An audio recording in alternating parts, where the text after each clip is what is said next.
Bueno, vamos a ir ahora con Seba Di Costa.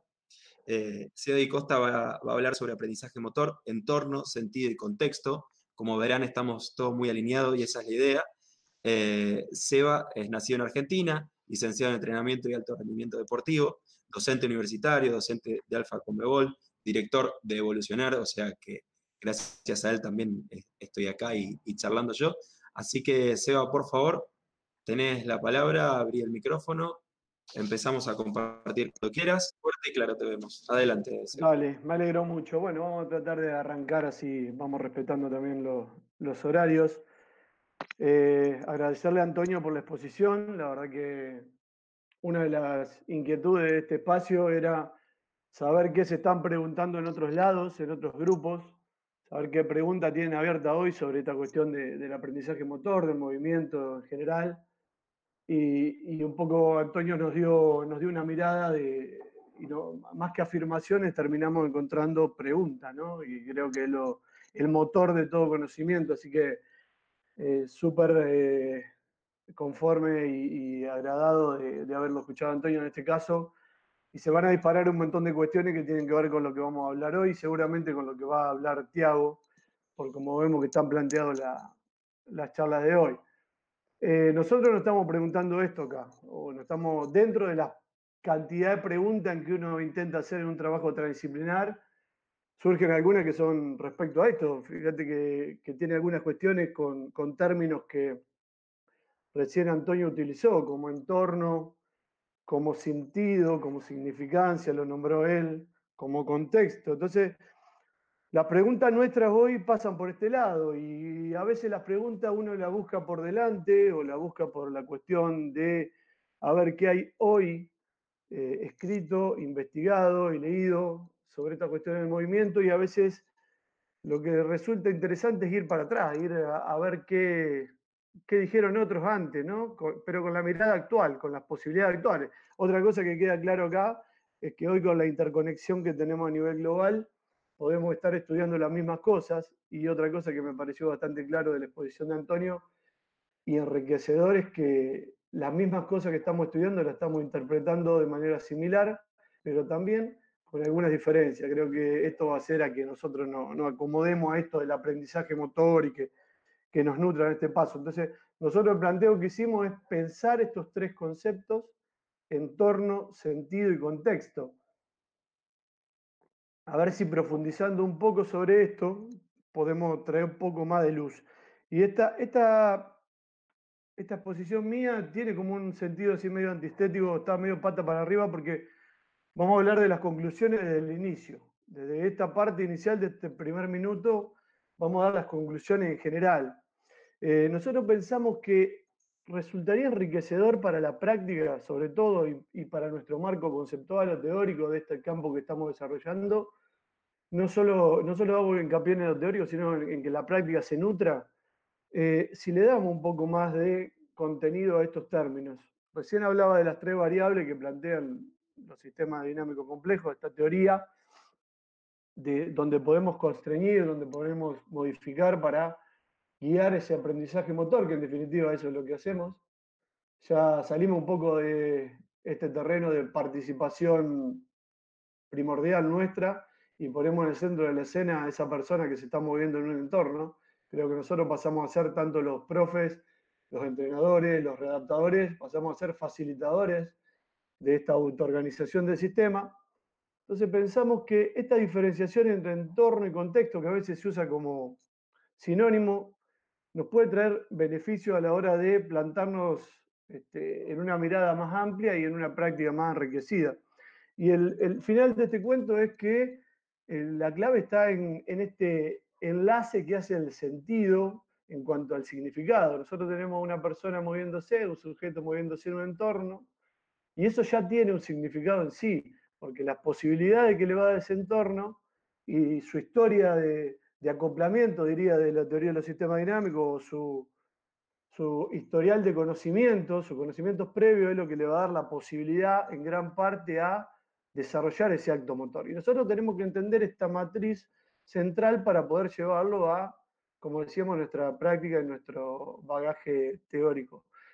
Lo que pasa es que esta diferenciación entre entorno y contexto, que podríamos decir, bueno, ¿qué es el entorno? Es todas aquellas condiciones físicas y materiales que rodea a esa persona en movimiento. ¿Y cuándo pasa a ser contexto? Hay una diferencia ahí, bueno, nosotros lo planteamos desde el inicio, decimos, bueno, la diferencia es de sentido. Y el sentido tiene que ver con el significado que adquiere ese entorno para esa persona que se está moviendo. Y ahí nos plantamos en algunas teorías del aprendizaje general, ¿no? La teoría, por ejemplo, del aprendizaje significativo. ¿Qué es lo que termina modificando la configuración interna de nuestro sistema nervioso en general y nuestro cerebro en particular, que sabemos que es la matriz del aprendizaje? ¿Qué es lo que termina? Que esa situación vivida tenga un significado, un sentido o una importancia. No cualquier experiencia motriz modifica la estructura de nuestro cerebro, no cualquier experiencia pasa a ser parte de nuestras posibilidades futuras de acción. Podemos llamarle memoria a largo plazo, potenciación a largo plazo. A nosotros que nos gusta ir por el lado de la neurobiología y de las neurociencias.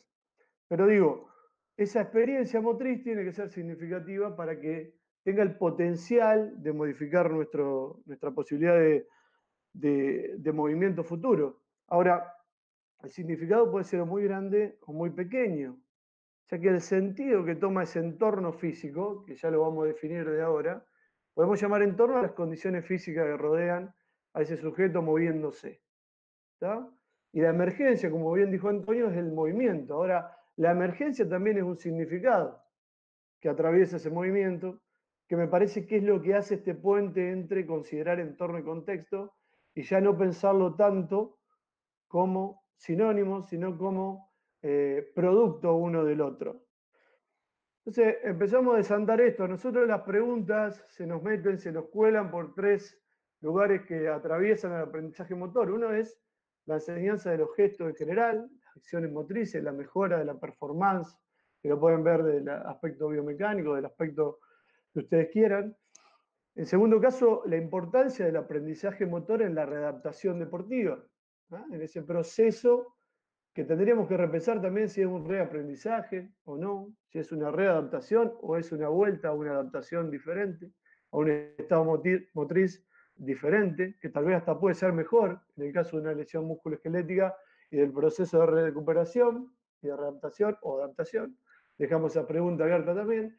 Y también entrelazarlo con el concepto de rendimiento deportivo, porque muchas veces nos quedamos con la idea de aprendizaje motor solamente vinculado a esos patrones globales generales aprendidos de la infancia. Y el proceso de entrenamiento deportivo de alto rendimiento, acá usamos un poco de las imágenes del fútbol, pero bueno, hay una tendencia media social epigenética de estas tierras, de interesarnos mucho por este deporte, pero podríamos haber puesto fotos de diferentes deportes, inclusive de motricidad en situación cotidiana, de una persona transitando una calle, subiendo un colectivo, subiendo una escalera, etcétera. Podrían estar las mismas fotos acá, pero en el caso del entrenamiento deportivo de alto rendimiento, está implícito esta condición de mejorar las posibilidades metodológicas, pedagógicas o didácticas de la enseñanza, porque en ese caso nos van a dar la posibilidad de plasmar ese desarrollo o esa capacidad aumentada de la fuerza o de la resistencia o de la flexibilidad o de la velocidad.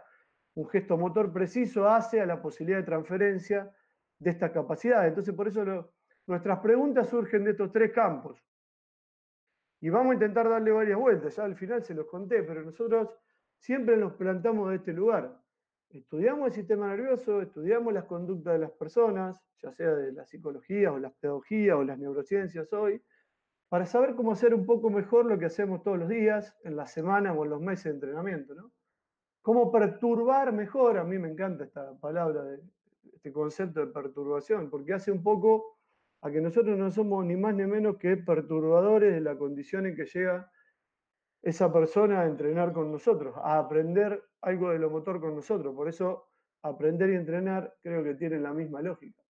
Y en base a esta posición de facilitadores que tomamos nosotros, ya no como eje principal del proceso de aprendizaje motor, sino como complemento necesario e indispensable, este concepto de perturbación creo que viene bien y tratamos de hacerlo de la mejor manera posible, como indican las dos maneras que están expresadas en esa imagen.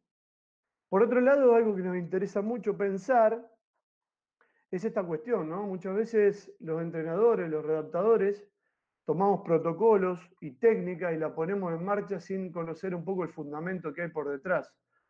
Lo que nosotros hacemos es ir a estudiar desde la biología, en este caso un poco más desde nuestro espacio de la neurobiología, y la biología no es más ni menos que la lógica de lo viviente, es la biológica, ¿no? Es entender la lógica como operan los sistemas vivos.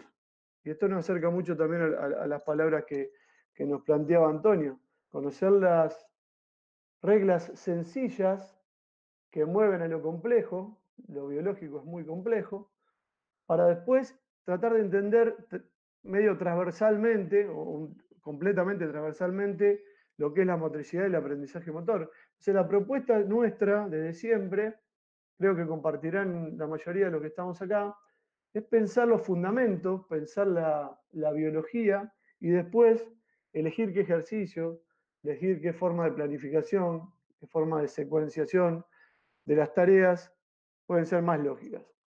Nosotros, para no perdernos en este caso, tomamos tres referencias simples, rápidas para contarles. Hay tres paradigmas que moldean un poco la mirada de todos hoy en este estudio de la neurobiología de la motricidad, que es el paradigma de las neurociencias cognitivas, en primer término. El segundo paradigma es el que aporta la teoría de los sistemas dinámicos complejos. Y la tercera, que a nosotros nos gusta mucho, es el paradigma de la mirada inactiva, de la inacción.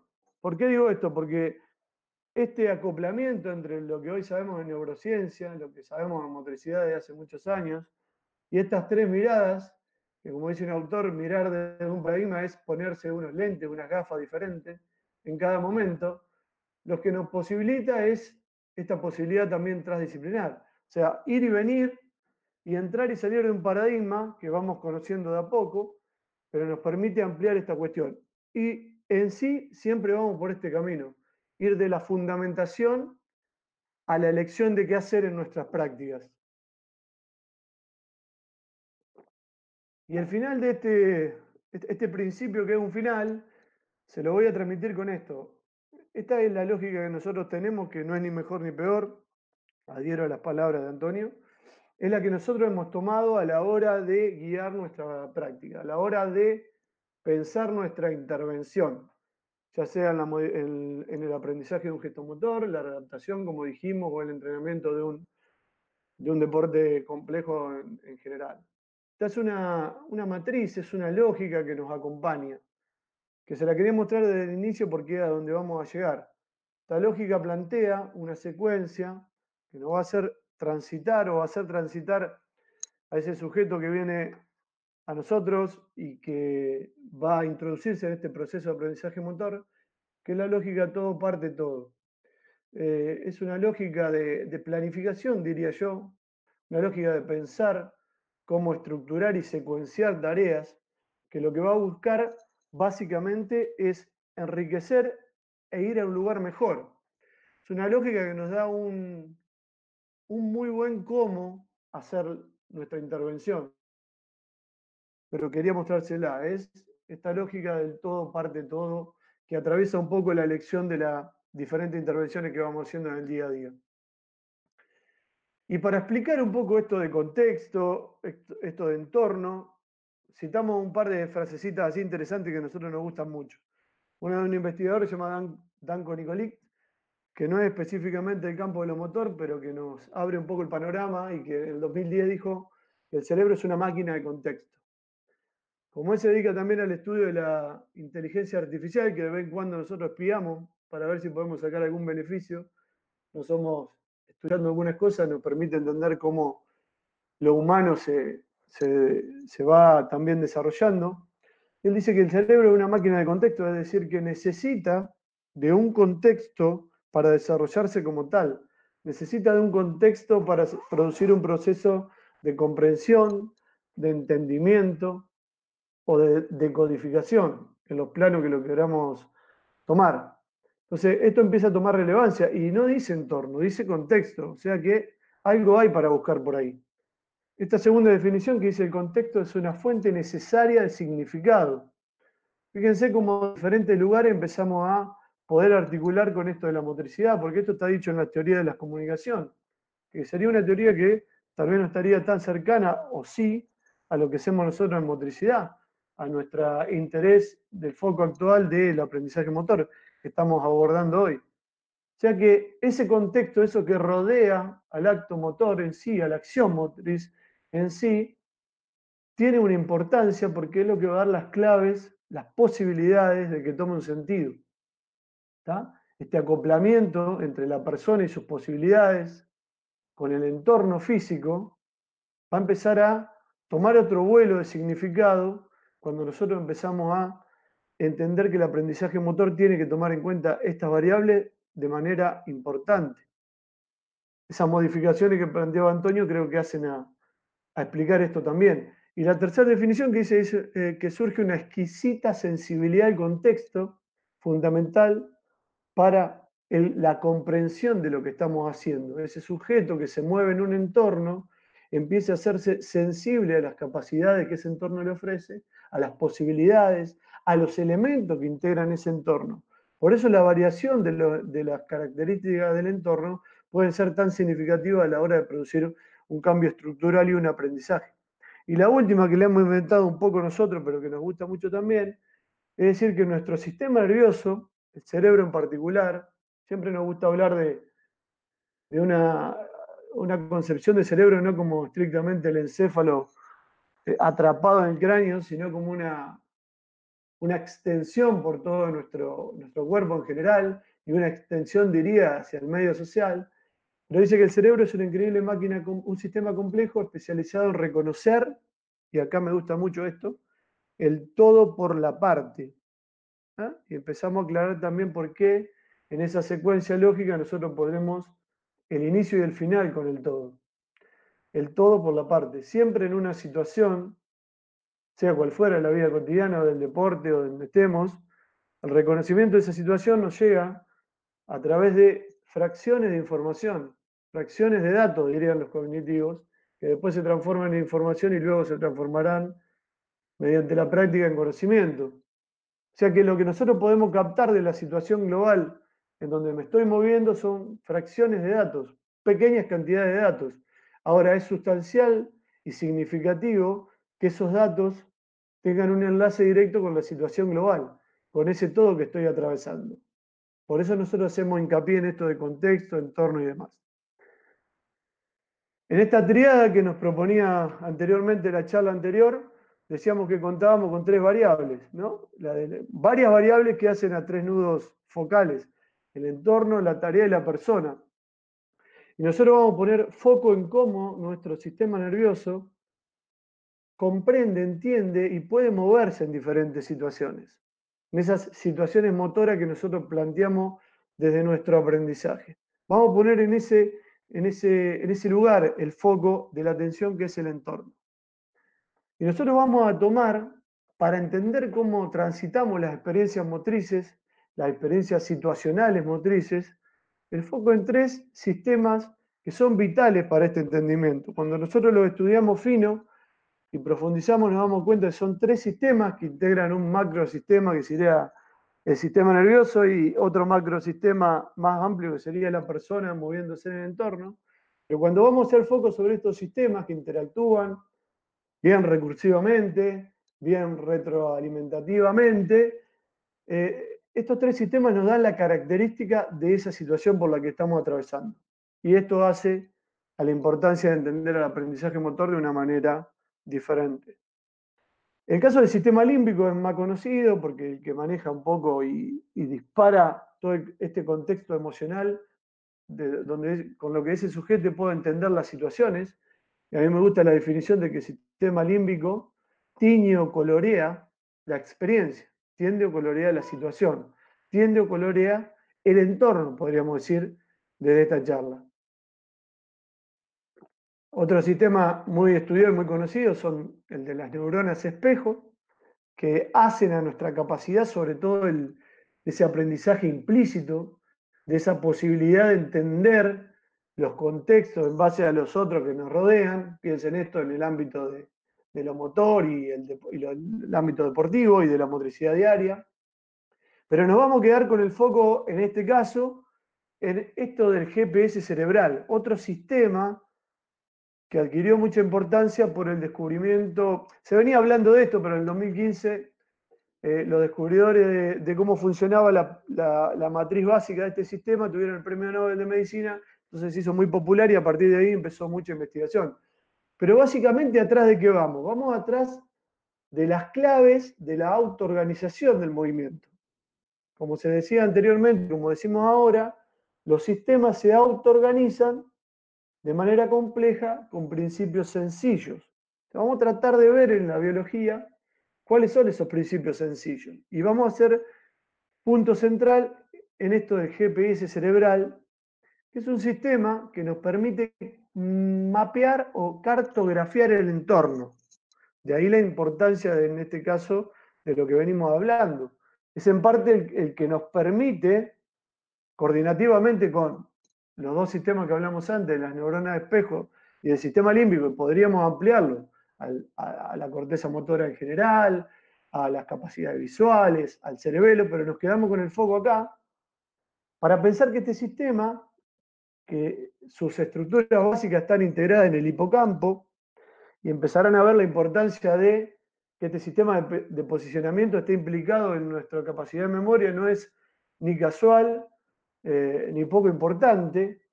Y este sistema hace una sinergia de articulación con otra estructura muy cercana que es la corteza entorrinal. Dos estructuras de nuestro sistema nervioso que sinérgicamente nos van dando la capacidad de comprender el entorno, transformarlo en contexto, en este paso de sentido que veníamos hablando, y la capacidad de posicionarnos en un espacio-tiempo determinado. Son un poco las estructuras que nos permiten guiarnos, por eso el nombre de GPS, ¿no? Cerebral. Nos permiten guiar nuestros movimientos en un espacio determinado. O sea que cambia la experiencia que tenemos en ese espacio, cambia la geometría de nuestro cerebro. Hay infinidad de estudios para traer a colación, pero nosotros traemos este que nos dice precisamente esto, ¿no? Y después algunas particularidades simplemente para comentarlas, ¿no? La estructuración, en cuanto a la activación que van teniendo en esta figura del centro, de cómo se van activando las diferentes estructuras neurales de la corteza entorrinal, cómo van describiendo patrones que resultan bastante interesantes de profundizar, no lo vamos a hacer hoy, ¿no? Pero fíjense cómo esta activación va produciendo esquemas hexagonales. Lo interesante de esto es que los sistemas complejos, abiertos, suelen tener una predisposición a organizarse de manera hexagonal. No vamos a profundizar en esto ahora, pero vamos viendo cómo estos patrones de autoorganización existen en general en los diferentes sistemas que abordamos. El sistema motor puede ser uno de esos sistemas, y un equipo de fútbol es un sistema que también se autoorganiza con patrones generalmente hexagonales. Pero nos quedamos con esta idea de que estas estructuras nos ayudan a mapear, a conocer, a cartografiar el entorno. Y otra cosita interesante para profundizar es que también interviene cuando estamos en el mundo de las ideas, en este pensamiento abstracto, en este pensamiento que podríamos caracterizar como conceptual. Cuando pensamos en virtud de que estamos moviéndonos en espacios de significación, de sentido. Y este sistema del GPS hace a que nosotros podamos recorrer ese pensamiento como moviéndonos en un espacio. Y cuando nosotros pensamos en los espacios que nos encontramos en las actividades motrices, podemos tener un espacio configurado bien concretamente, un espacio con límites, divisiones. De hecho, gran parte de las células que componen esta estructura entorrinal que yo les comentaba, también nos ayudan, así se las ha llamado células de límite, a un poco identificar los límites que nos encontramos en los espacios en donde nos movemos. Inclusive la velocidad en que nos trasladamos en esos espacios para tener un buen mapa preciso que nos permita ser eficaces. Si nosotros, por ejemplo, en un proceso de entrenamiento o de readaptación o de aprendizaje motor, podemos encontrarnos dentro de estos espacios. Ahora, una de las preguntas sería, ¿cómo hacemos a esos espacios significativos? ¿Cómo hacemos a esos espacios similares a los espacios que nos vamos a encontrar a la hora que salgamos de esa rehabilitación, que está controlada, que está bien tranquila, donde pedimos que aparezcan opciones motrices que después no son tan similares a las que van a aparecer en la vida diaria? ¿O cómo hacemos esa transferencia de manera significativa a un deportista que después va a tener que ir a tomar decisiones en muy poco tiempo y con alta incertidumbre? Bueno, tenemos que empezar a manejar estos límites concretos que nos plantean los espacios en donde desarrollamos nuestra práctica profesional. Pero hay otros espacios con los que nosotros trabajamos. Espacios que son un espacio intermedio, que nos plantean límites como las líneas, ¿no?, que dividen y que limitan nuestros movimientos, pero que no son paredes, no son espacios bien concretos. Y nuestra capacidad de adaptarnos y de llevar el entrenamiento a buena forma, o nuestro proceso de aprendizaje motor en buena forma, depende también de este tipo de limitaciones. O limitaciones directamente virtuales. Limitaciones que a veces nos acerca o acercamos como entrenadores como consignas, ¿no? Atacar los espacios, se suele decir. O ser ancho para atacar, en este caso, en el caso del fútbol, muchos deportes colectivos que se dice atacar los espacios o atacar por el ciego. Un conjunto de metáforas que terminan delimitando también un posicionarnos y un entender y en un dar significado a esas consignas. Entonces, estos tres espacios que fuimos de lo más concreto a los más abstractos son los con los que nosotros lidiamos y trabajamos a diario. O decirle, bueno, a nuestro sujeto, a la persona que entrena con nosotros, anda hasta allá, ¿no? Es una expresión casi que virtual, ¿no?, o abstracta.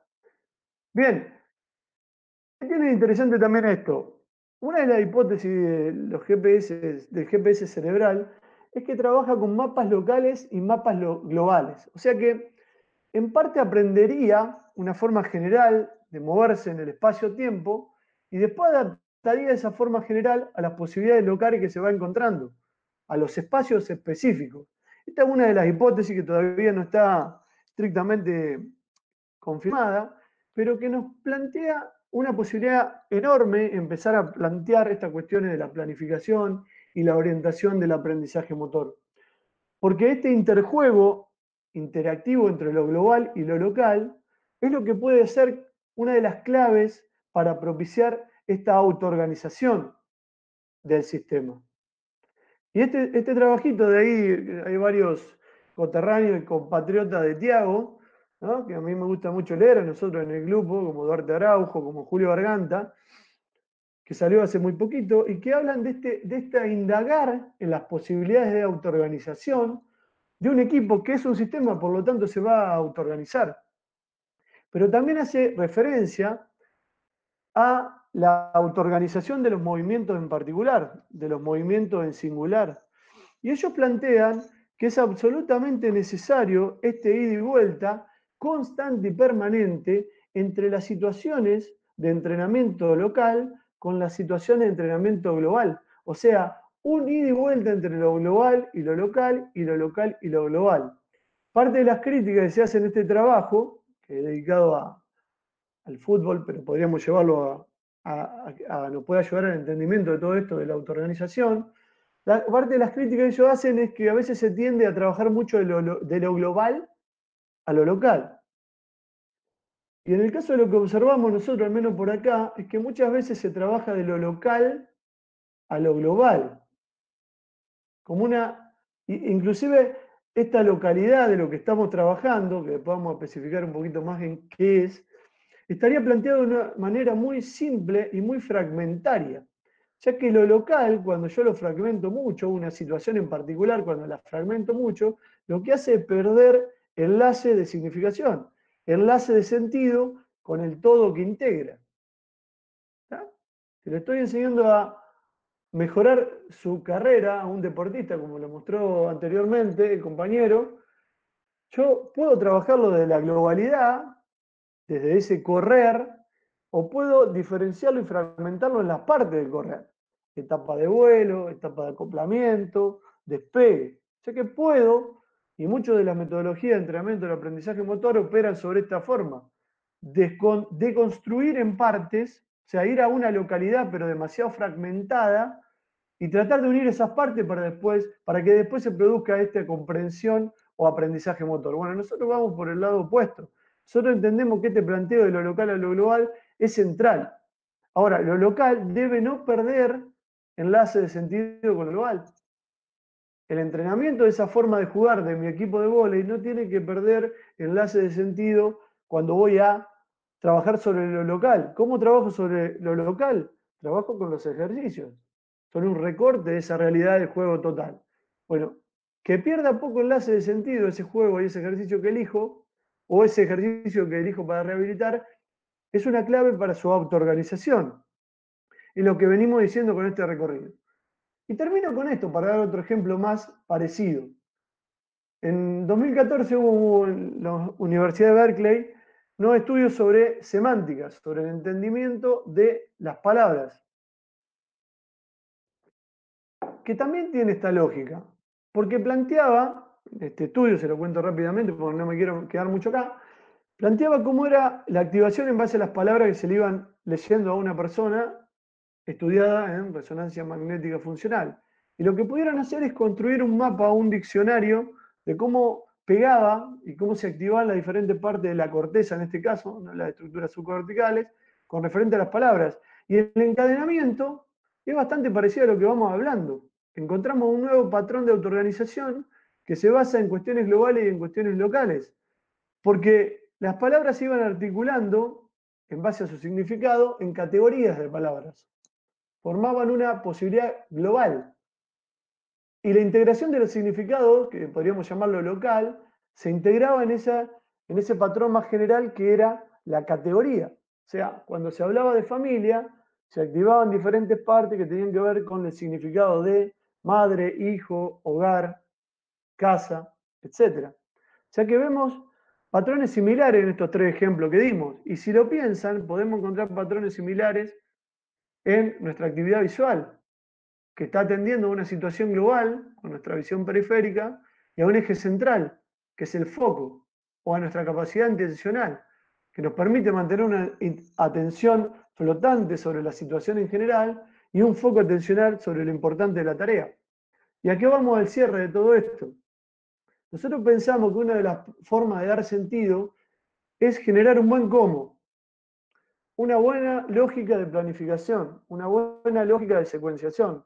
Y nosotros la mejor lógica, que es la que utilizamos, no es la mejor ni la peor, es esta, es pensar en cómo articular ese todo del principio.